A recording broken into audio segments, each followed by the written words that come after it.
Primera de Tesalonicenses, nombre largo, son 2 cartas que Pablo escribió a los tesalonicenses. Y este es un momento particular porque estamos retomando, para aquellos que recuerdan, el estudio expositivo de un libro completo de la Biblia. Hace rato, creo que Josué fue el último, si no me equivoco, por diferentes razones y enseñanzas que hemos tenido. Ahora estamos retomando y lo vamos a hacer a través de la primera epístola de Pablo a los tesalonicenses. Y hoy vamos a ver el capítulo 1. El título de nuestro sermón es Las marcas de una iglesia escogida, aunque en realidad es las marcas iniciales de una iglesia escogida, porque no vamos a ver todas las marcas. Básicamente las encontramos aquí hoy, en el primer capítulo. Es una bendición esta carta. Y ahora vamos a ver por qué. Vamos a leer el capítulo 1 de esta carta. Dice así la palabra de Dios. Pablo, Silvano y Timoteo, a la iglesia de los tesalonicenses en Dios Padre y en el Señor Jesucristo. Gracia y paz sean a vosotros, de Dios nuestro Padre y del Señor Jesucristo. Damos siempre gracias a Dios por todos vosotros, haciendo memoria de vosotros en nuestras oraciones, acordándonos sin cesar delante del Dios y Padre el Dios y Padre nuestro, de la obra de vuestra fe, del trabajo de vuestro amor y de vuestra constancia en la esperanza en nuestro Señor Jesucristo. Porque conocemos, hermanos amados de Dios, vuestra elección, pues nuestro Evangelio no llegó a vosotros en palabras solamente, sino también en poder, en el Espíritu Santo y en plena certidumbre, como bien sabéis cuáles fuimos entre vosotros por amor de vosotros. Y vosotros vinisteis a ser imitadores de nosotros y del Señor, recibiendo la palabra en medio de gran tribulación con gozo del Espíritu Santo. De tal manera que habéis sido ejemplo a todos los de Macedonia y de Acaya que han creído, porque partiendo de vosotros ha sido divulgada la palabra del Señor, no solo en Macedonia y Acaya, sino que también en todo lugar vuestra fe en Dios se ha extendido, de modo que nosotros no tenemos necesidad de hablar nada, porque ellos mismos cuentan de nosotros la manera en que nos recibisteis y cómo os convertisteis de los ídolos a Dios para servir al Dios vivo y verdadero y esperar de los cielos a su Hijo, al cual resucitó de los muertos, a Jesús, que nos libra de la ira venidera. Vamos a orar una vez más hoy. Señor, al abrir tu palabra y al comenzar la lectura y el estudio de esta epístola, rogamos tu dirección, sabiendo que dependemos de ti, pero queremos rogarte que nuestra fe sea edificada en la medida que avanzamos a través de todos los argumentos que se encuentran no solo en el capítulo 1 de Primera Tesalonicenses, sino en el resto de los capítulos. Realmente queremos construir una base en nuestras vidas sólida y podamos incorporar en nuestros corazones estas verdades que se escribieron a una iglesia particular en un momento de la historia, pero bajo inspiración de tu Espíritu, cuando el apóstol Pablo escribió, dejó algo para nosotros también. Trasciende los tiempos, trasciende las épocas. Así que queremos ponernos en la piel, en nuestros corazones, esta carta y saber y decir como Samuel en el Antiguo Testamento, habla, Señor, que tu siervo oye. ¿Qué tienes que decirnos a nosotros, pero a mí particularmente? Que cada hermano en este lugar pueda decir, Señor, ¿qué tienes que decirme a mí sobre lo que encuentre en estos 10 versículos que vamos a considerar? Señor, es la única forma de que nosotros podamos crecer, ser alimentados de manera personal por medio de tu palabra. Oramos con el salmista que abras nuestros ojos para ver las maravillas de tu ley.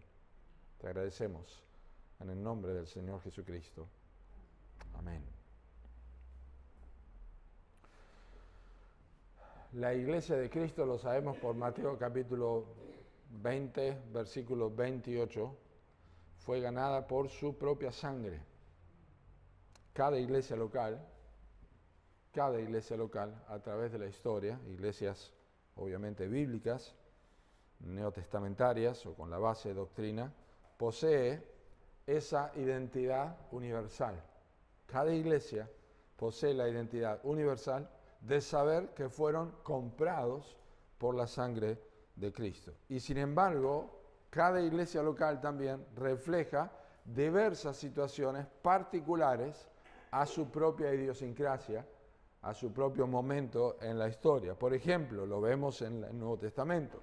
Cuando nosotros leemos la carta a los Corintios, que es la iglesia de Cristo también, comprada por su sangre, encontramos una problemática y una situación distinta a la que nosotros acabamos de leer en 1 de Tesalonicenses.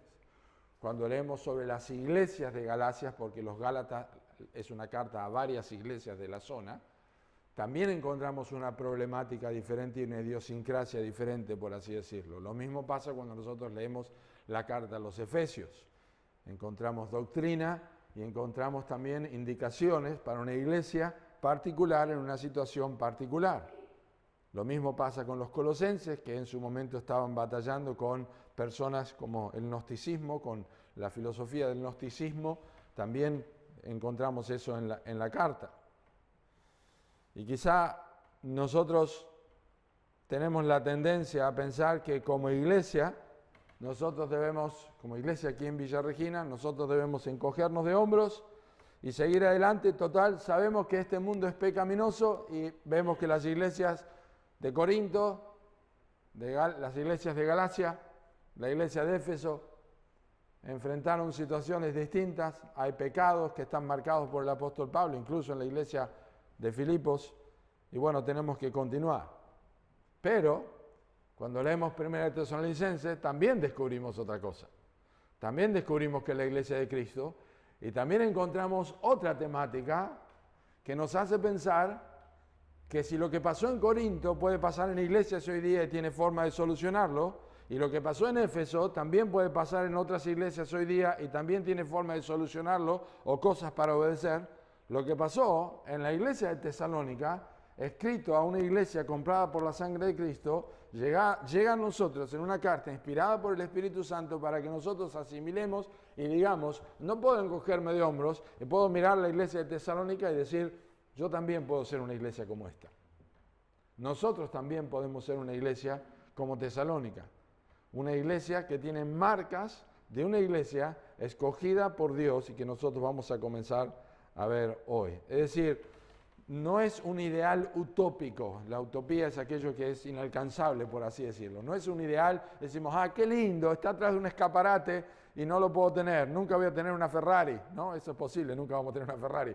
Pero miramos y decimos, esto es imposible. Bueno, no miramos la iglesia de Tesalónica detrás de una vidriera y decimos, qué lindo ideal, esto sería hermoso ser una iglesia así, pero no es posible para mí. No es eso lo que el Espíritu Santo nos indica cuando nosotros leemos esta carta.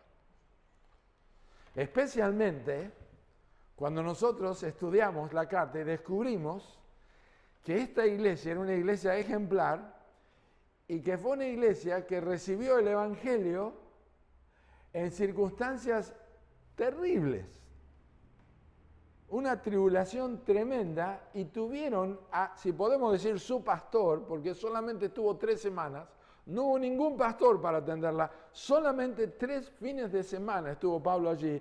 Estas personas se convirtieron, y a diferencia de los Corintios, donde Pablo estuvo más de 2 años, estas personas eran increíbles, pero eran comprados por la sangre de Cristo, igual que los Corintios, igual que los Efesios. Es decir, que si ellos atravesaron por circunstancias difíciles y fueron una iglesia con marcas increíbles de una iglesia que crece, nosotros no podemos encogernos de hombros y decir, nosotros también podemos ser una iglesia así. Nosotros, aún pasando por situaciones adversas, no debemos dudar de que somos la iglesia de Cristo. Tal vez te podés preguntar cómo vamos a seguir como iglesia con la necesidad de obreros en Villa Regina. O cómo avanzamos con nuestras necesidades de construcción. Ya vemos que Dios hace cosas increíbles, con poca fuerza. O cómo seguimos creciendo si un lugar nos queda chico. Y cómo cuando se requieren recursos para continuar. Te vas a preguntar cómo es posible. Ni hace falta decir que estos no son problemas como los que enfrentaron los tesalonicenses. Ni ahí. Pero son problemas reales. Son circunstancias actuales. Y tenemos que considerarlas a la luz de la Escritura. Lo que podemos hacer, como los tesalonicenses, lo que vamos a ver ahora es recordarnos verdades teológicas, es decir, doctrina que vamos a ver ahora, que nos van a ayudar a seguir adelante, como les ayudaron a los tesalonicenses, a cumplir con el propósito que Dios tiene. No vamos a encontrar aquí palabras del apóstol Pablo diciendo, vamos arriba, vamos arriba que se puede. No se desanimen, no bajen los brazos, no encontramos nada de eso. Por lo menos no en forma directa. Porque se ve en otras porciones de la carta que parece que Pablo les decía, hagan esto, pero lo que encontramos son verdades teológicas.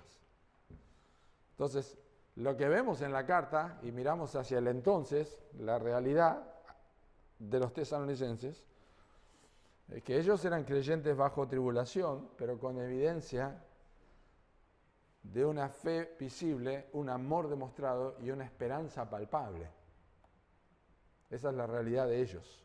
Nosotros lo que tenemos que hacer es bajarlo a 2026, marzo de 2026 o al año 2026. Tenemos que bajar esas verdades teológicas a nuestra vida. Lo que sabemos y lo que vamos a ver es que la regeneración, la salvación, transformó a los tesalonicenses. Ese es el punto de partida, porque ellos pudieron soportar lo que soportaron.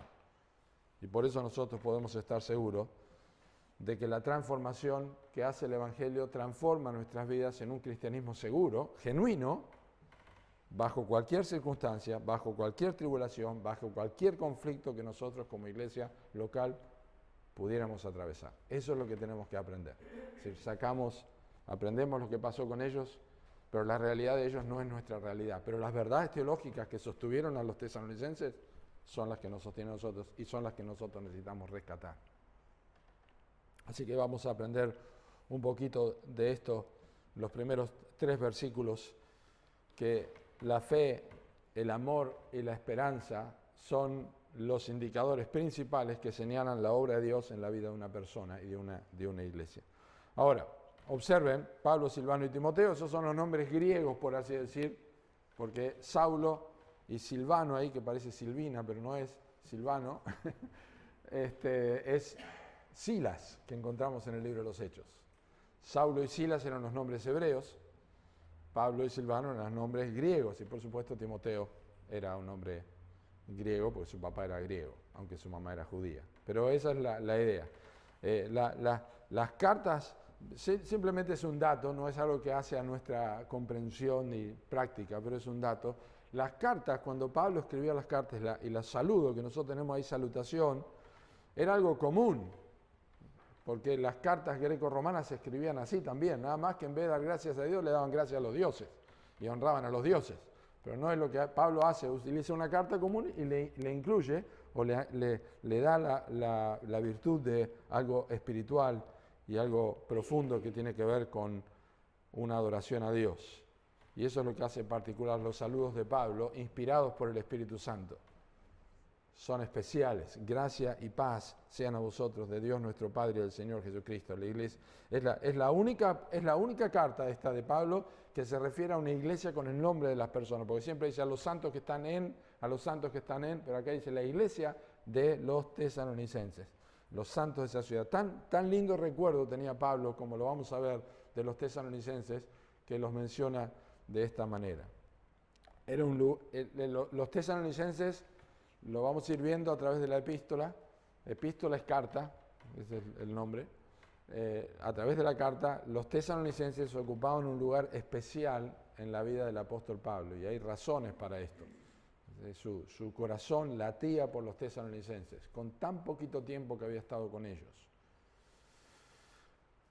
Pero vamos a ubicarnos un poquito en el tiempo, antes de entrar y ver qué pasó. Simplemente quiero que me acompañen a Hechos capítulo 17, son 9 versículos, casi como lo que leímos recién, pero nos va a ayudar a entender un poquito más el contexto histórico, lo que acabo de mencionar. Estamos viendo la fotografía de lo que recién dije, de la tribulación que pasaron los tesalonicenses. Noten lo que dice Hechos 17.1. Pasando por Anfípolis y Apolonia, tiene que ver un mapa para eso, llegaron a Tesalónica, es una ciudad actual, Salónica es la ciudad actual ahora, tiene ese nombre en Turquía. A Tesalónica, donde había una sinagoga de los judíos, y Pablo, como acostumbraba, fue a ellos y por 3 días de reposo discutió con ellos, declarando y exponiendo por medio de las Escrituras que era necesario que el Cristo padeciese y resucitase de los muertos, y que Jesús, a quien yo os anuncio, decía él, es el Cristo. Y algunos de ellos creyeron y se juntaron con Pablo y con Silas, y de los griegos piadosos, gran número, y mujeres nobles no pocas. Presten atención a ese versículo, porque dice después, entonces los judíos que no creían, teniendo celos, ¿de qué? De que Pablo estaba junto con personas que no eran judías, en la sinagoga, después de la sinagoga, teniendo celos, tomaron consigo algunos ociosos, hombres malos, y juntando una turba, alborotaron la ciudad y asaltando la casa de Jasón, procuraban sacarlos al pueblo, pero no hallándolos, trajeron a Jasón y algunos hermanos ante las autoridades de la ciudad, gritando, estos que trastornan el mundo entero, también han venido acá. Presten atención a esa frase, a los cuales Jasón ha recibido, y todos estos contravienen los decretos de César, diciendo que hay otro rey, Jesús. Y alborotaron al pueblo y a las autoridades de la ciudad, oyendo estas cosas. Pero obtenida fianza de Jasón y de los demás, los soltaron. Ustedes ven el versículo 2, dice que por 3 días de reposo discutió Pablo allí. Versículo 10 que dice, inmediatamente los hermanos enviaron de noche a Pablo a Silas hasta Berea. Y Pablo no regresó a Tesalónica. 3 días de reposo, 3 semanas seguidas. Personas se convirtieron en ese momento, son los que vamos a ver ahora, los tesalonicenses. Y en esta ciudad, que era una ciudad portuaria, era una ciudad estratégica en lo que se llamaba la provincia de Macedonia, predicó allí, argumentó con las Escrituras el apóstol Pablo que Jesús era el Cristo, es decir, mostraba con el Antiguo Testamento que Jesús, que había muerto y resucitado, era el Cristo.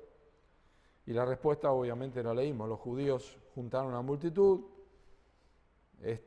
contra los que se habían convertido, contra los griegos, los que no eran judíos, personas prominentes de la ciudad también, personas conocidas, con autoridad, y formaron una turba, los atacaron, lo sacaron, lo obligaron a salir de la ciudad y no volvió, dejó una iglesia recién nacida, sin liderazgo establecido, sin el Antiguo Testamento completo en sus manos y en medio de una ciudad que no toleraba la nueva fe. Esa es la iglesia a quien Pablo le recibe. Ahora, en un momento vamos a ver lo que dice acá. Lo que nosotros leemos en capítulo 1 es lo que Pablo escribe después de haber sido informado que lo tenemos en capítulo 3.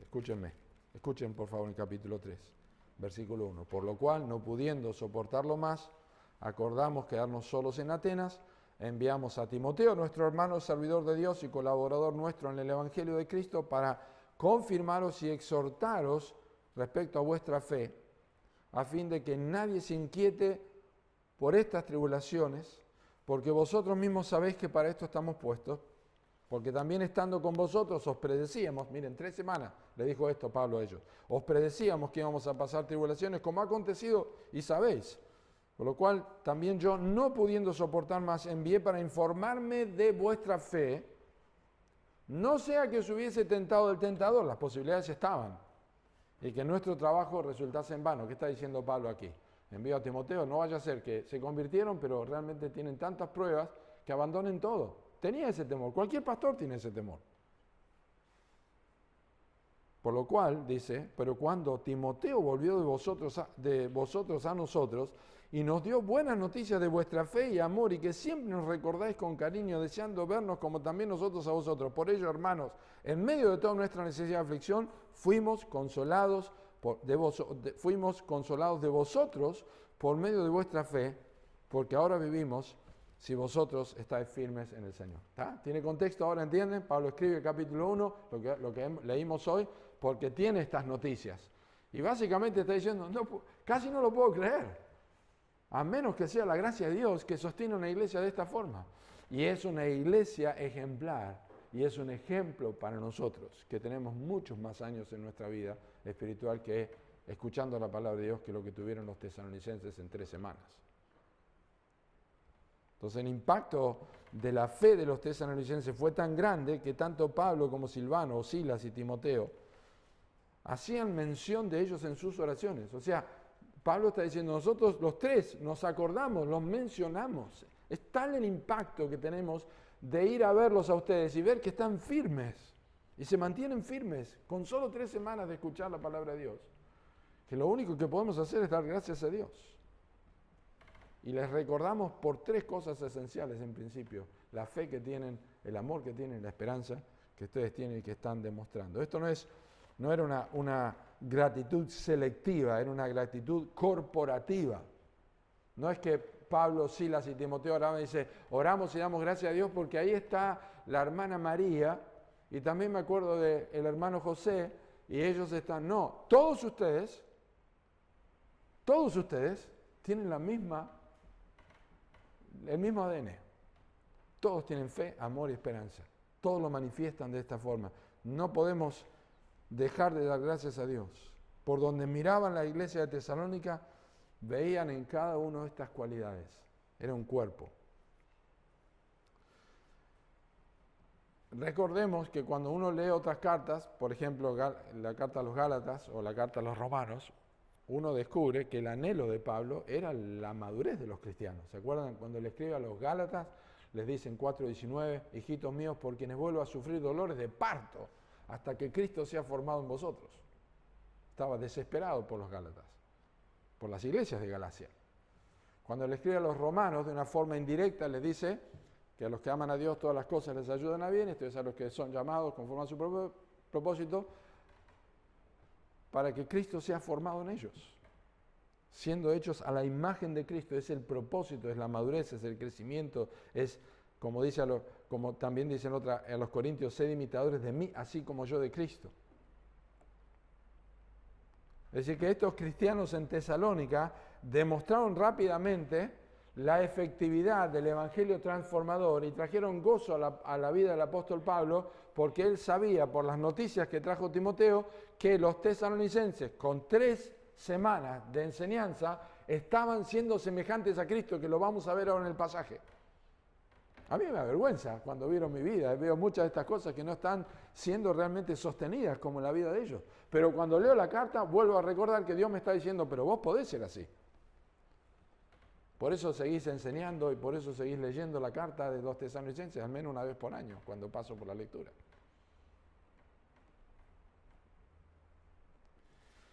Lo que demuestra esto, y ahora vamos a ver estas 3 cosas que tenemos allí, es que, como lo mencioné al inicio, la madurez y la formación de una iglesia ideal en un mundo corrompido no es un ideal inalcanzable. Eso es lo que demuestra. En un mundo corrompido no es imposible ser una iglesia como la iglesia de Tesalónica. Y eso es posible, lo sabemos por el Evangelio. La obra del Evangelio es poderosa y lo vemos en los tesalonicenses con una contundencia increíble, mientras vemos que ellos recibieron el mensaje no en un entorno de paz, sino en un entorno de tribulación y persecución. Entonces, hay 3 cosas fundamentales que quiero que veamos, están allí, ustedes las han visto. Hay 3 cosas fundamentales que son las marcas, digamos, iniciales de la iglesia de Tesalónica y por las cuales oraban con gratitud cada uno. Dice, damos gracias a Dios por todos vosotros, haciendo memoria de vosotros en nuestras oraciones, acordándonos sin cesar delante de Dios y Padre nuestro de la obra de vuestra fe, del trabajo de vuestro amor y de vuestra constancia en la esperanza en nuestro Señor Jesucristo. Quienes están familiarizados con el apóstol Pablo saben que fe, amor y esperanza son términos que Pablo utiliza a menudo en diferentes lugares. El más reconocido probablemente es 1 Corintios 13. La fe, la esperanza y el amor, estos 3, pero el mayor de ellos es el amor. Entonces son Son términos conocidos. Pero ¿a qué se refiere Pablo a estas tres cosas? Que oraba por ellos y recordaban. Y que son cosas que podemos traer a nuestras vidas. Son cosas que podemos recordar para que veamos si Dios está obrando en mi vida, aquí en Villa Regina. ¿Cuáles son? Bueno, en primer lugar, la obra de fe. ¿Qué es la obra de fe? La fe, la salvación no es por obras, es por fe. ¿Pero qué es la obra de fe? Es que la fe sin obras es muerta. O sea, la fe tiene que demostrarse por obras. Este es el sentido de lo que está diciendo aquí.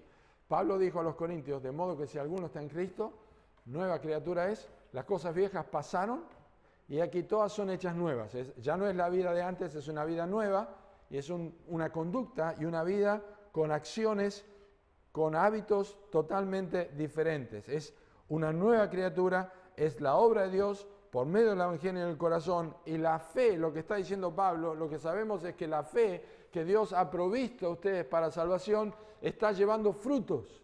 Es Efesios capítulo 2, versículo 10.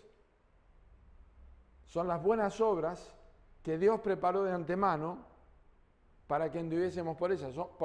Somos hechuras suyas, creados en Cristo Jesús para buenas obras, no por buenas obras, como lo dice antes, somos salvos por medio de la fe, no por obras para que nadie se gloríe, pero somos creados por Dios para buenas obras. Y esto es lo que está diciendo aquí, esto pasó en ellos. Es todo lo que Timoteo contó cuando fue a verlos en capítulo 13 y que ya leímos. Timoteo llegó ahí y vio, realmente la fe está obrando en la vida de estas personas. Con el poquito tiempo que tienen, Pablo, Silas, es increíble lo que está pasando con estas personas. Están dando frutos en su vida espiritual. Continuamente lo estamos viendo. Así que esto puede incluir muchas cosas, muchas más de las cosas que se mencionan más adelante sobre los tesalonicenses, que vamos a ir estudiando, la manera en que ellos se comportaron, las cosas en que ellos recibían, etcétera, etcétera. Pero básicamente lo que está diciendo es que los aspectos de la vida de santificación práctica se veían los tesalonicenses. Estaban creciendo en su vida. Se veía que marchaban en su vida espiritual, daban evidencias de su salvación. La obra de la fe en sus vidas. Y básicamente, para resumir esto, quiero decir que una fe genuina se ve en una inclinación poderosa hacia la obediencia a Dios. Cuando digo una inclinación poderosa hacia la obediencia a Dios, es que no es una inclinación forzada desde afuera, por dictámenes de un reglamento de una iglesia o lo que sea, sino que es una obra interna de Dios que inclina a las personas a ser obedientes a Dios. Vamos a ver algo más de eso en un momento, pero es suficiente para ahora. Ahora, una iglesia con una marca evidente, Pablo está orando y dice, la obra de la fe, hay una evidencia en la vida. Luego dice que también oraban por ellos y daban gracias a Dios y los recordaban del trabajo de vuestro amor. Trabajo y obra no es lo mismo. La obra es algo completo, pero el trabajo, aquí esta palabra tiene que ver con un esfuerzo personal, es el esfuerzo de sudar. Entonces tiene que ver con una acción de los tesalonicenses. Y es una característica evidente de la cual el Nuevo Testamento nos habla. Jesús dijo en Juan capítulo 13, versículos 34 y 35, en esto conocerán todos que sois mis discípulos, si tuviereis amor los unos por los otros. No podemos detenernos en esto, pero si uno quisiera desglosar cómo ese amor se muestra en unos por los otros, tiene que leer en 1 Corintios 13, que es una representación de Cristo cuando habla del amor. Es sufrido, es benigno, todo lo sufre, todo lo cree, todo lo espera, todo lo soporta. Entonces, amor no está diciendo amor los unos por los otros, te falta azúcar y te llevo a tu casa azúcar. Eso también hacen los inconversos. Está diciendo, soy sufrido en amarte, soy benigno, mis hermanos están en necesidad, estoy orando por vos, o no tengo envidia, o soporto una carga. Todo lo que describe 1 Corintios 13 es la forma, es un trabajo, muchas veces, mostrar eso a los hermanos. Porque las circunstancias no son todas iguales y las condiciones de los creyentes no son iguales en todos. Entonces es un trabajo de amor. Y también incluye acciones, por supuesto que sí. Porque la Biblia dice, si uno ve a su hermano padecer necesidad y cierra contra él su corazón, ¿cómo mora el amor de Dios en él? Está diciendo que el amor tiene una evidencia práctica. Esto es lo que hacían los tesalonicenses. Lo vamos a ver más adelante. De hecho, lo quiero mirar ahora. Fíjense en capítulo 13. capítulo 13, capítulo 3, versículo 12, no tiene, ya está inventando el pastor, capítulo 3, versículo 12, miren lo que dice, y el Señor os haga crecer y abundar en amor unos para con otros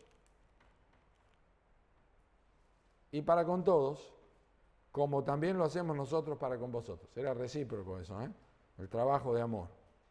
Pablo dice que ni siquiera tenía que hablarles de eso. Fíjense en capítulo 4 y el versículo 9. Pero acerca del amor fraternal, no tenéis necesidad de que os escriba, porque vosotros mismos habéis aprendido de Dios que os améis unos a otros. Miren qué interesante. Pablo le está diciendo, a ver, es como que, pastor, no hace falta que toquemos ese tema, ya lo sabemos. ¿Y cómo lo aprendieron? Directamente de Dios. El amor de Dios fue derramado en los corazones por medio del Espíritu Santo, dice Romanos capítulo 5. Pero no es solamente que lo aprendieron porque el Espíritu Santo estaba en su vida, sino porque lo vieron en el apóstol Pablo también, de Dios. Vamos a ver eso en un momento. Dice, y también lo hacéis así para con todos los hermanos que están por toda Macedonia, pero os rogamos, hermanos, que abundéis en ellos más y más. O sea, hay un trabajo de amor en la vida de los tesalonicenses. Importante. El capítulo 5, versículo 13, también dice, y que hablando, versículo 12, os rogamos, hermanos, que reconozcáis a los que trabajan entre vosotros y os presiden en el Señor y os amonestan, y que los tengáis en mucha estima y amor por causa de su obra, tened paz entre vosotros. Si no se durmieron y prestaron atención, estamos hablando de una iglesia de 3 semanas, y había personas que no eran pastores, pero estaban presidiendo entre ellos ya. O sea, había personas que estaban creciendo de alguna manera, preparándose para el liderazgo. Dios estaba trabajando así. Entonces, la obediencia a la verdad provoca un verdadero amor fraternal. Quiero que escuchen este texto que lo apoya. Dice, habiendo purificado vuestras almas por la obediencia a la verdad mediante el Espíritu para el amor fraternal no fingido, amados unos a otros entrañablemente de corazón puro. Ahí está relacionando. ¿Ustedes son salvos? Ustedes son salvos para amar. Eso es lo que dice el versículo 22 de 1 Pedro 1.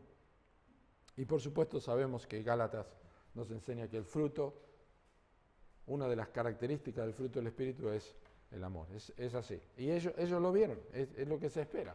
¿Y cuántos creyentes han dicho, wow, amo a las personas como si lo hubiera conocido toda la vida cuando se convierten? ¿Y qué los une? O a alguien que se encuentra de otra iglesia. Qué lindo, es como si te hubiera conocido toda la vida. ¿Qué hace eso? El amor de Dios derramado en los corazones. Pero hay una tercera cosa por la que Pablo daba gracias antes de pasar a la segunda cosa que quiero ver. Hay 3 cosas en este capítulo importantes. Hay muchísimas cosas, pero 3 que quiero compartir. Es la constancia en la esperanza. Vuestra constancia en la esperanza en nuestro Señor Jesucristo. La palabra clave aquí es constancia, no esperanza. Constancia. Porque uno puede perder la esperanza. Pero aquí tiene constancia en la esperanza. Y constancia tiene que ver con mantenerse firme. Si alguna vez quieren recordar este versículo, y la constancia es saber cómo mantenerse firme, póngase de pie, levante una pierna y trate de mantenerse en equilibrio y piense en los tesalonicenses para ver la constancia. Esa es la idea de perseverar, de perseverar, de perseverar, de perseverar. Y es especial en el caso de los tesalonicenses,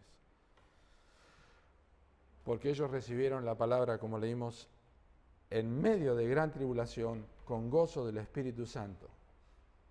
Es decir, los tesalonicenses, cuando escucharon el Evangelio, también escucharon que Cristo iba a volver, en medio de tribulación. Y ellos podrían haber sido cínicos y haber dicho, sí, esto va a seguir siempre así.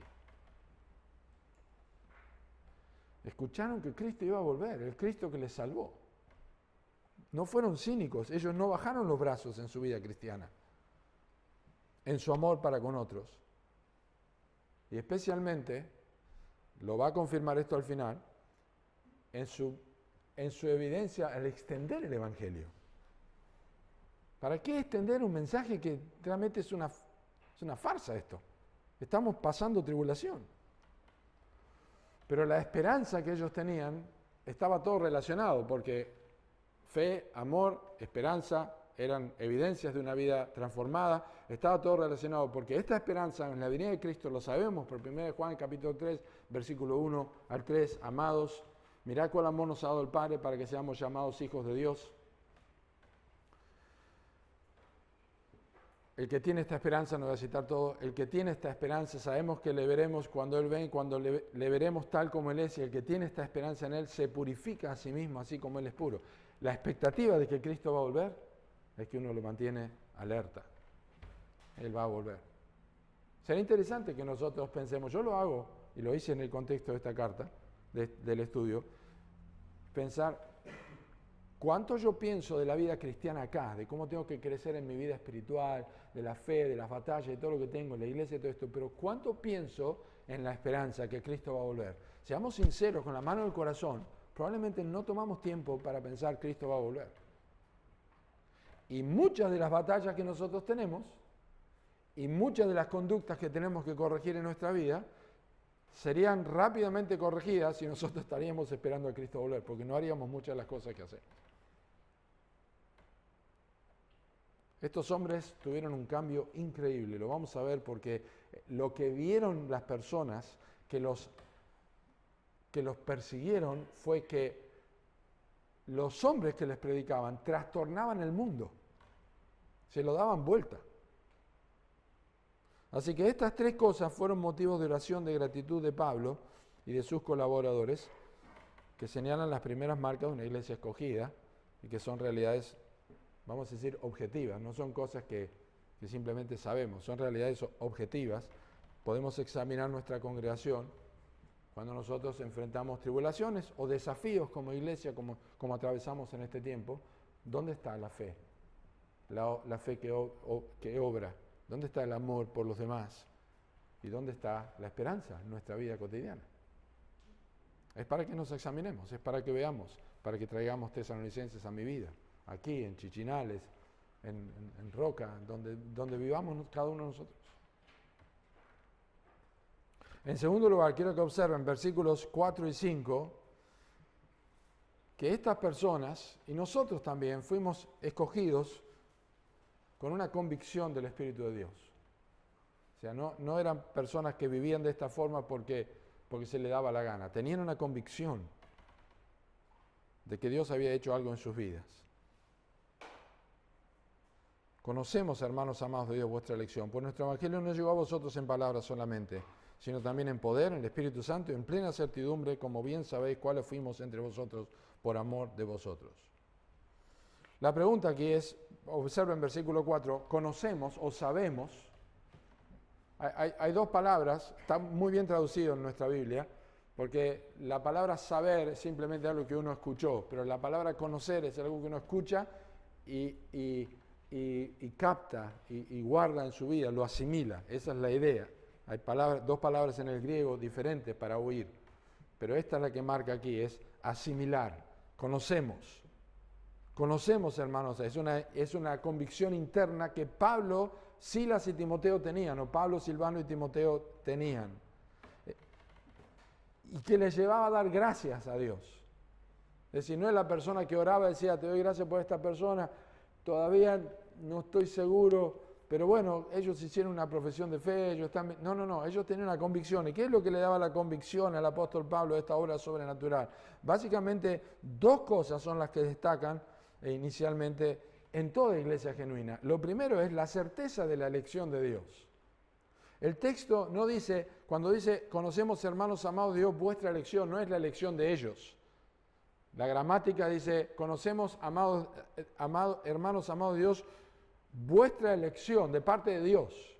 Son amados de Dios y son elegidos de Dios. Y lo que va a hacer Pablo a través de esta declaración en versículo 4 es como el título que le da, y luego va a extender la cortina hacia abajo en todas estas características en la vida de ellos. Tal cual nosotros podemos ver en nuestra propia iglesia, cuando Dios opera en los corazones, tiene que ver con esta doctrina fundamental, que las personas que Dios escoge es que lo hace conjuntamente con su amor. A Jacob amé, a Esaú aborrecí. La elección de Dios no es algo que nosotros podemos entender como 1 más 1 igual 2. Pero está en la Escritura. Efesios capítulo 1 dice que fuimos escogidos antes de la fundación del mundo por su gran amor con que nos amó, aun estando nosotros muertos en delitos y pecados. Su gran amor con que nos amó. Lo sabemos también por el pueblo de Israel. Dios le dijo al pueblo de Israel, ustedes no fueron escogidos porque eran mejor que los demás, sino porque Dios los amó y quiso hacerles pueblo suyo. Ustedes eran el pueblo más insignificante que había. Esa es la idea. Y esto es en definitiva una declaración de ¿qué? De la soberanía de Dios sobre los tesalonicenses. Finalmente yo me imagino a Pablo, y esto es una idea mía, me imagino a Pablo cuando escribe la carta y escucha la enseñanza, escucha lo que hicieron los tesalonicenses y pone su mano y dice, y claro, si Dios es soberano, cuando Dios salva no hay nada que pueda cambiar el destino de una persona. No importa que lo maten, lo corten en pedacitos, si Dios lo salva porque lo ama y ha sido escogido, va a permanecer esa persona. Es la perseverancia de los santos, es lo que está pasando con ellos. Finalmente ellos perseveraban, pero es la elección de Dios. Y eso tiene que animarnos a nosotros a orar unos por otros. Cuando ves una persona desanimada o ves un conflicto, una situación con un hermano, Dios le escogió. Entonces, ¿tenemos que solucionar cosas? Claro que tenemos que arreglar cosas, pero es mi hermano en Cristo, Dios le escogió, Dios le amó. Dios va a continuar su obra, lo cantamos hoy, el que comenzó en vosotros la buena obra, la va a perfeccionar hasta el día de Cristo. Estamos hablando de personas que tienen evidencias en su vida, fe, amor, esperanza. Pero también, y esto es obviamente la parte palpable, la parte que se ve de los tesalonicenses, por la elección de Dios no la podemos ver. Sabemos por evidencias. ¿Cuáles son estas evidencias? Bueno, la obra del Espíritu Santo con poder. Nuestro Evangelio no llegó a vosotros con palabras solamente. El Espíritu Santo operó por medio de cosas esenciales y a través de dos cosas esenciales y una demostración práctica. Están allí en el texto. ¿Cómo obró el Espíritu Santo primeramente? Con la predicación. Nuestro Evangelio no llegó a vosotros en palabras solamente, o sea, las palabras estaban presentes, porque el Evangelio se predica con palabras. No se predica con películas o con obras de teatro. Se predica con palabras. Si alguien se salvó por una obra de teatro o algo de títere, seguramente fue porque el títere predicó la palabra, dijo algo en la Escritura, pero estamos hablando de que el medio por el cual es la predicación de la palabra de Dios. Cristo vino predicando el Evangelio y diciendo arrepentidos porque el reino de los cielos se ha acercado. Pablo no usó de sabiduría humana con los corintios, dice, yo no usé de sabiduría humana ni palabras elocuentes para que vuestra fe y esperanza sean puestas en Dios y no en la sabiduría de los hombres. Pablo era un hombre sabio, Pablo era un hombre que tenía mucha elocuencia, mucha capacidad en mucho entendimiento de la Escritura. Sin embargo, cuando predicaba, ¿qué predicaba? Cristo murió por nuestros pecados conforme a las Escrituras, se fue sepultado y resucitó al tercer día conforme a las Escrituras. Este es el mensaje que predicaba Pablo. Y la gente se salvaba, porque Dios obraba. Es la predicación. Entonces, el Espíritu Santo obra a través de la predicación, la palabra, y a través, obviamente, del poder. Dice allí, no llegó a vosotros en palabras solamente, sino en poder, en el Espíritu Santo. Poder y Espíritu Santo están relacionados. Y fíjense que la palabra, el poder de Dios, el poder del Espíritu Santo, no se desvincula de la predicación de la palabra. Vamos a ver grandes cosas que el Espíritu Santo hace en tantos lugares. El poder del Espíritu se va a manifestar y no hay ni una enseñanza. No, el Espíritu Santo trabaja con el poder. Es su poder. Recibiréis poder cuando haya venido sobre vosotros el Espíritu Santo y me seréis testigos. Está relacionada la predicación con la obra del Espíritu Santo. Pero lo que quiero decir es que el Espíritu Santo, y esto pasó en los tesalonicenses, utilizó la palabra con poder para traer salvación. Y esto es necesario, y hay mucho más que decir aquí, porque los tesalonicenses eran personas corruptas. Lo vamos a ver que eran personas que servían a dioses ajenos, o sea, eran personas que eran antagónicos a Dios naturalmente, fueron concebidos en maldad y en pecado, concebidos por su madre, igual que David lo enseña en el Salmo 51. Ellos eran pecadores, corrompidos, perdidos, muertos en delitos y pecados, ajenos de la vida de Dios, había ignorancia en sus vidas. La única cosa que puede hacer que una persona así busque a Dios es la regeneración. La única cosa que puede hacer esto es el poder del Espíritu Santo, que incline a una persona a buscar a Dios. Si no, el resultado va a ser como dice el libro de Job: apártate de nosotros, no queremos el conocimiento de tus caminos. Profesando ser sabios se hicieron necios. La descripción de Romanos 1 es la descripción de esta gente. Dios estaba obrando por medio del Espíritu. Y la Biblia dice en Juan 6:63, Jesús lo dijo: el Espíritu es el que da vida, la carne para nada aprovecha. Las palabras que yo os he hablado son Espíritu y son vida. Y Él os dio vida a vosotros cuando estabais muertos en vuestros delitos y pecados. Lázaro, ven fuera. Es el poder de Dios. Eso fue lo que pasó en la vida de los tesalonicenses. Esa es la obra de Dios. Pero también hay un tercer elemento aquí, que es la convicción y la instrumentación de la vida de Pablo y de los colaboradores. Ahora, hay diferentes opiniones, y simplemente voy a mencionar esto, hay diferentes opiniones sobre a quién se cree, a quién se refiere la plena certidumbre. Si es la plena certidumbre de los tesalonicenses, por obra del Espíritu Santo, que tiene sentido, en la Biblia el Espíritu Santo trae convicción, plena certidumbre, o es la plena certidumbre con que los apóstoles predicaron. Yo me inclino para la segunda, porque la primera ya sé que ocurrió, que el Espíritu Santo trajo convicción a estas personas.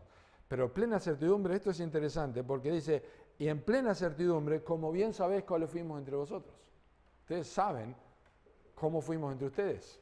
Nosotros teníamos claridad en lo que estábamos predicando. ¿Qué quiero decir con esto?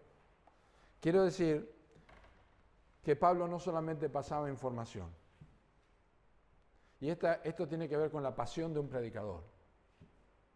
No puede un predicador pararse y decir: tienen que arrepentirse de sus pecados porque si no van a ir a la condenación. Dios los ama tanto. O sea, yo no digo que Dios no puede usar eso, pero no puede haber una predicación sin convicción, sin certidumbre de que lo que les estoy enseñando en este momento, hermano, es real. Podemos imitar a la iglesia de Tesalónica. Yo tengo que hacerlo, ustedes tienen que hacerlo. Pablo mostró con su ejemplo que lo que predicaba era absoluta certeza. Y esto afecta a las personas que están escuchando. Creo que les conté la historia, no sé si es real o no, del hombre que iba a ser colgado o guillotinado, no sé, y ahí estaba el predicador al lado del cadalso.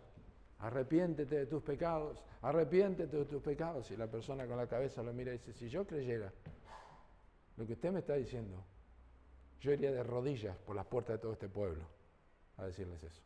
¿Entendemos lo que quiso decir? No crees lo que me estás diciendo. Y muchas veces eso es lo que pasa en la predicación. Bueno, no pasó con el apóstol Pablo, Silas y Timoteo, no pasó con Pablo. En cada día de reposo en la sinagoga, esas 3 semanas, se esforzaba, queriendo mostrar con las Escrituras: miren lo que dice acá Isaías 53, habla de Cristo. Miren lo que dice el Salmo 110, habla de Cristo.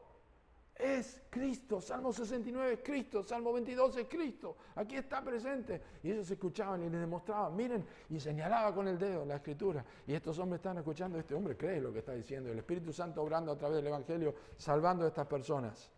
Al punto que Pablo dice: ustedes son escogidos de Dios. Estamos seguros que Dios los eligió. El Espíritu Santo obró en su vida y ustedes saben cómo nosotros les predicamos. Podemos ser una iglesia así también, con plena convicción. Y en tercer y último lugar, como dije, esta era de donde colgaba toda la cortina. Observen que Pablo deja hablar de nosotros, nos acordamos lo que sabemos, y en versículo 6 al 10 Pablo dice: ¿y vosotros? ¿Qué va a decir ahora? No solamente lo que nosotros sabemos, sino lo que ustedes vieron, lo que ustedes hacen. Y ahora empieza a ver los frutos. Los frutos. Porque la fe se demuestra en un cambio de vida que espera que Cristo vuelva. Recordamos otra vez 2 Corintios 5, 17. Si alguno está en Cristo, nueva criatura es. Las cosas viejas pasaron y aquí todas son hechas nuevas. Y esto lo vemos ejemplificado en los tesalonicenses y es lo que tenemos que observar en nuestra iglesia. ¿Qué es? Que la salvación es un cambio regenerador instantáneo. Porque dice el versículo, y vosotros vinisteis a ser imitadores de nosotros y del Señor, recibiendo la palabra en medio de gran tribulación. Pero quiero que observen la frase del versículo 9, que dice, porque ellos mismos cuentan de vosotros la manera en que nos recibisteis y cómo os convertisteis de los ídolos a Dios. Y cómo os convertisteis de los ídolos a Dios. Esa es una expresión que en el original significa un cambio de 180 grados. O sea, ¡wow! Increíble esta gente. Hace 3 semanas se arrastraban adorando imágenes. Y ahora es increíble esta gente lo que pasó. Realmente esta gente está dando vuelta al mundo. Está poniéndolo patas para arriba. Están trastornando el mundo, trastornando la vida de estas personas. ¿Han escuchado la frase que dicen los creyentes? A vos te lavaron la cabeza. A vos te lavaron la cabeza. ¿Qué está diciendo? No, es increíble. El mundo el incrédulo encuentra siempre palabras y razones para no creer en el Evangelio, pero lo que no pueden entender es cómo la vida de ellos cambió. ¿Cómo cambió la vida? Es porque esto lo hace el Evangelio. Fíjense los cambios. ¿Qué pasó en los tesalonicenses? Me encanta esto. Vosotros vinisteis a ser imitadores de nosotros y del Señor. Lo primero que ocurre en la vida de estas personas transformadas es que comenzaron a imitar a Cristo y obviamente a los que imitaban a Cristo. Sed imitadores de mí, así como yo de Cristo. Ustedes empezaron a imitar a Cristo. Empezaron a ser semejantes a Cristo. Eso es lo que hace el Evangelio. Eso es lo que hace la Biblia. Eso es lo que hace la salvación. Nos empieza a formar a la imagen de Cristo.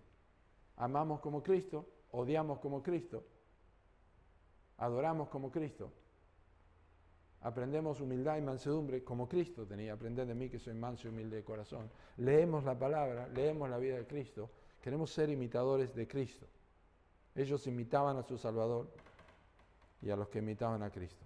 Es decir, como dice 1 Juan 2:6, el que dice que permanece en Él debe andar como Él anduvo. Peripateo significa, debe andar, debe caminar. Es decir, su vida, el peripateo es la idea, la palabra, es en la vida cotidiana. El que dice que permanece en Él debe caminar como Cristo, debe mostrar a Cristo en su vida.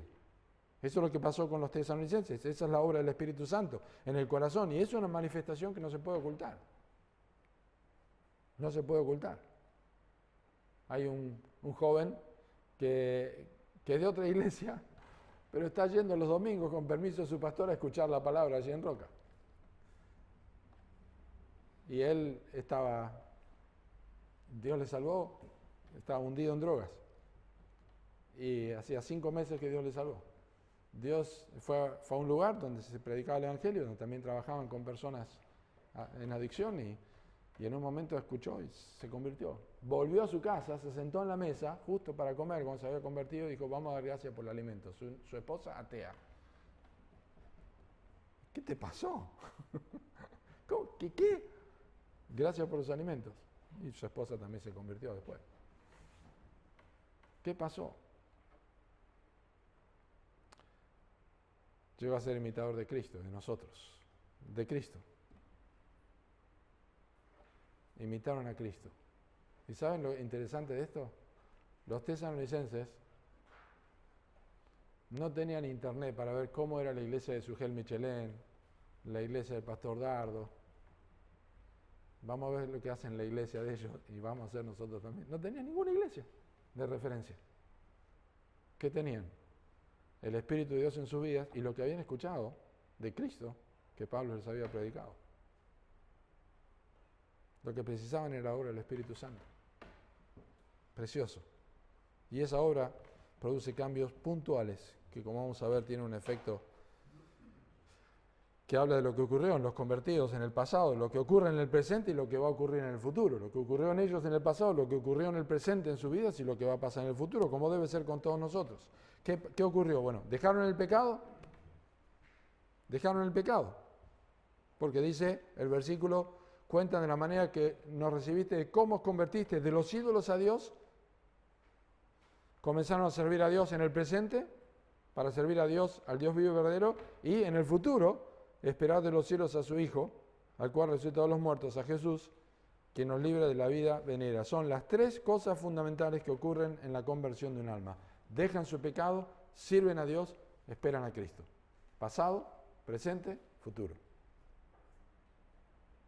Por eso cuando vemos personas que dicen que se arrepintieron, pero no están sirviendo a Dios en el presente, sino que viven como en el pasado, nosotros pensamos no solamente que no esperan el futuro, sino que en el presente nos están mostrando evidencia de salvación. Queremos ver personas que dejaron su pasado, que aman a Dios en el presente y que esperan a Cristo en el futuro. Es decir, pasaron de un servidor a otro. Cuando ven las personas que dicen, yo recibí a Cristo y Dios me salvó y siguen viviendo como quieren, entendieron mal la salvación, porque la salvación es pasar de un servidor a otro. De un servidor esclavizante de un señor esclavizante, Satanás, a un Señor amado, a quien le amamos y le servimos porque le amamos, que es el Señor Jesucristo, el Dios vivo y verdadero. Es lo que Pablo les enseña a los romanos cuando les dice así: gracias a Dios que cuando eres esclavos del pecado, Romanos 6:17, aunque eres esclavo del pecado, habéis obedecido de corazón a aquella forma de doctrina a la cual fuisteis entregados, y libertados del pecado, vinisteis a ser siervos de la justicia. De un servidor a otro servidor. No es una vida de libertinaje, es una vida de servicio voluntario a Dios, con un fruto de santificación. Tenés por vuestro fruto la santificación, termina diciendo Pablo allí. Y no se puede ocultar esto. No se puede ocultar. Ellos dicen versículo 7, de tal manera que habéis sido ejemplo a todos los de Macedonia y de Acaya que han creído, porque partiendo de vosotros ha sido divulgada la palabra del Señor.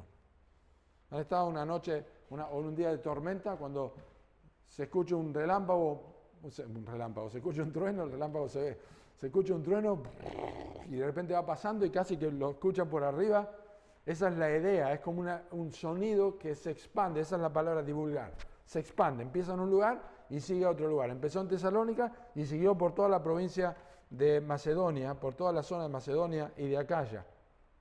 Eso fue lo que pasó, no lo pudieron ocultar, porque la salvación de las almas no es estática. No es que la persona se salva y se queda guardada. Lo que pasó con ellos y es lo que ocurre con una iglesia que tiene marcas de una iglesia escogida es que evangelizan. No solamente están el domingo en la iglesia, sino evangelizan. Un simple folleto en la carnicería, en la panadería, al vecino. Un folleto, ¿no lo tenés? Pedímelo, imprimilo, hace algo, buscá en internet, escribilo. Con la computadora imprimilo, el mensaje, el evangelio, lo entregás con la dirección. Seguís predicando el evangelio, evangelizamos. En Chichinales, en Regina, en Roca, en cada lugar. Eso es lo que ellos hicieron. Ellos extendieron su fe por todos lados. Dieron a conocer a Cristo como un trueno que resuena por todos lados. Eso es lo que dice, ha sido divulgada la palabra del Señor. Imagínense que una persona y Regina empieza a hablar y dice, a mí también, ya me habló Javier de esto acá en Chichinales, o Alberto acá, o Natalia. Me hablaron, yo lo escuché de esta persona. Qué tremendo es eso. Esa es la idea que está pasando. Y nosotros podemos ser una iglesia como la iglesia de los tesalonicenses. ¿Por qué? Porque ellos fueron comprados por el mismo precio que nosotros. Y concluyo. La verdad es que si el Evangelio obró con convicción en nuestros corazones y con certeza, por eso dije, tenemos certeza, son verdades teológicas las que nos ayudan a avanzar. Tenemos la certeza de que hemos sido escogidos por Dios, de que Dios ha trabajado en nuestras vidas, que nos ha hecho parte de su pueblo. Tenemos que examinar nuestros corazones y evaluar nuestra conducta a la luz de esta verdad, y tiene que evacuar cualquier duda de que nosotros no seamos parte del pueblo de Dios, o que no estemos en los planes de Dios para extender su reino. Saquémonos eso a la cabeza. No importa si somos muchos o somos pocos. Tenemos la gracia de Dios, escogidos por Dios, y este es el motor para un compromiso individual y colectivo como iglesia. Aunque surjan problemas como los tesalonicenses, aunque haya problemas y batallas, nosotros tenemos certeza de que Dios nos transformó, estamos esperando que regrese y nosotros tenemos que mantenernos en santificación creciente y desarrollar un celo evangelístico que esté apoyado por una vida que muestre que hemos sido transformados, no que escriba con la mano y borre con el codo. Es el fruto permanente que deseamos extender. Pero por otro lado, si el Evangelio todavía no llegó a tu vida, si no te convertiste, si Cristo no te ha salvado, no tenés ninguna certeza del perdón de pecados. No importa que lo digas, no importa que recibí a Jesús, nada de eso. Si no hay evidencia de una obra de fe, si no hay interés en una vida, en un trabajo de amor por otros, y menos en vivir con la expectativa de que Cristo va a volver, como los tesalonicenses,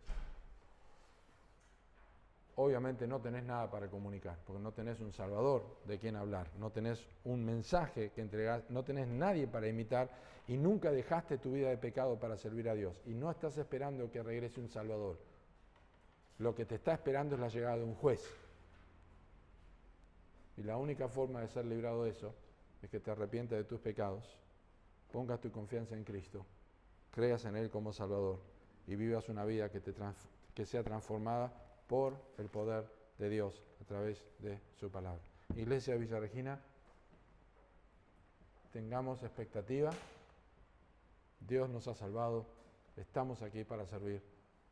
Dios nos tiene en cuenta y nosotros debemos perseguir estos principios y verdades de la Iglesia de Tesalónica. Oramos. Señor, gracias por tu palabra. Bendecimos tu nombre por estas verdades y pedimos que las apliquemos a nuestras vidas y podamos imitar a los tesalonicenses como ellos imitaron a Pablo, como Pablo imitaba a Cristo, y finalmente nosotros ser imitadores de Cristo y los que así se conducen. En el nombre de Cristo Jesús. Amén.